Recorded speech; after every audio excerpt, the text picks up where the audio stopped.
আপনার জীবনে 40 কাকে বোঝায়? মনে রাখবেন 41 আসছে। বাইবেল বলছে 40 দিন 40 রাত বৃষ্টি হলো এবং 41তম দিনে বৃষ্টি থেমে গেল। মসি একসময় হত্যা করেছিলেন এবং 40 বছর ধরে তিনি মরুপ্রান্তে লুকিয়েছিলেন। আর 41তম বছরে ঈশ্বর তাকে ইসরায়েল জাতিকে উদ্ধার করার জন্য ডাকলেন। মসি 40 দিন পর্বতে ছিলেন এবং 41তম দিনে তিনি 10 আজ্ঞা গ্রহণ করলেন। ইসরায়েলিরা 40 বছর ধরে মরুপ্রান্তে ঘুরে বেড়াচ্ছিলেন, কিন্তু 41তম বছরে তারা প্রতিজ্ঞা দেশে প্রবেশ করলেন। তারপর দেখি সেই বিখ্যাত বড় গলিয়াত 40 দিন ধরে ইসরায়েলিদেরকে উপহাস করছিলেন, আর 41তম দিনে দাউদ তাকে পরাজিত করেন।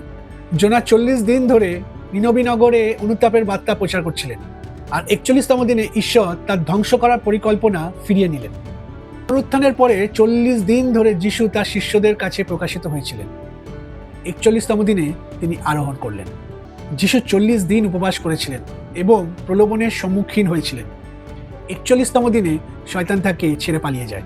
আর এই সব ঘটনাগুলি আজকে আমাদেরকে উৎসাহিত করছে, প্রতিজ্ঞা দিচ্ছে আর বলছে, হাল ছেড়ো না বন্ধু, কারণ বৃষ্টি থামবে, গলিয়াত পরাজিত হবে এবং আমরা সেই প্রতিজ্ঞা দেশে প্রবেশ করব।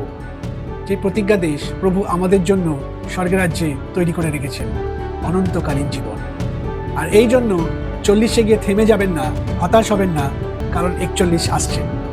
জয় যিশু, ইম্মানুয়েল, শালোম।